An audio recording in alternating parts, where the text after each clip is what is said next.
ధర్మస్థలి అనే ఊరిలో ఒక రైల్వే స్టేషన్, అలాగే పాదగట్టం అనే ఊరిలో కూడా ఒక రైల్వే స్టేషన్ ఉన్నాయి. ధర్మస్థలి నుంచి పాదగట్టం వెళ్ళటానికి ఎవ్రీ 1 అవర్‌కి ఒక ట్రైన్ ధర్మస్థలిలో బయలుదేరుతుంది. అలాగే పాదగట్టం నుంచి ధర్మస్థలి వెళ్ళటానికి ఎవ్రీ 1 అవర్‌కి ఒక ట్రైన్ పాదగట్టంలో బయలుదేరుతుంది. ట్రైన్ ధర్మస్థలి నుంచి పాదగట్టం వెళ్ళటానికైనా, పాదగట్టం నుంచి ధర్మస్థలి వెళ్ళటానికైనా సరే 5 అవర్స్ టైం పడుతుంది. అయితే మనం కనుక్కోవాల్సింది ఏంటంటే, ధర్మస్థలిలో ఒక ట్రైన్ బయలుదేరి పాదగట్టం వెళ్ళేలోపు ఆపోజిట్ డైరెక్షన్‌లో, అంటే పాదగట్టం నుంచి ధర్మస్థలి వెళ్ళే ట్రైన్స్ ఎన్ని ఎదురవుతాయి అనేది మనం కనుక్కోవాలి.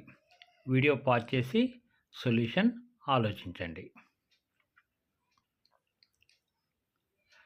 సొల్యూషన్ ఏంటంటే, ఫర్ ఎగ్జాంపుల్ ధర్మస్థలిలో మార్నింగ్ 6:00కి ఒక ట్రైన్ బయలుదేరింది అనుకుందాం. అప్పుడు పాదగట్టంలో ఎర్లీ మార్నింగ్ 1:00 బయలుదేరిన ట్రైన్ ధర్మస్థలిలో బయలుదేరిన ట్రైన్కి ఎదురవుతుంది ఇమీడియట్గా. అలాగే ధర్మస్థలి నుంచి ఈ ట్రైన్ 5 అవర్స్ జర్నీ కాబట్టి 6:00కి బయలుదేరింది కాబట్టి 11:00కి పాదగట్టం చేరుతుంది.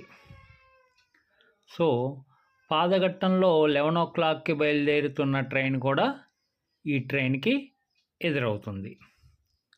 సో పాదగట్టం నుంచి 1:00కి బయలుదేరిన ట్రైను, అలాగే 11:00కి బయలుదేరిన ట్రైను, అలాగే ఈ మధ్యలో అంటే 2:00కి, 3:00కి, 4, 5, 6, 7, 8, 9, 10:00కి బయలుదేరిన ట్రైన్స్ కూడా ధర్మస్థలి నుంచి బయలుదేరిన ట్రైన్కి ఎదురవుతాయి.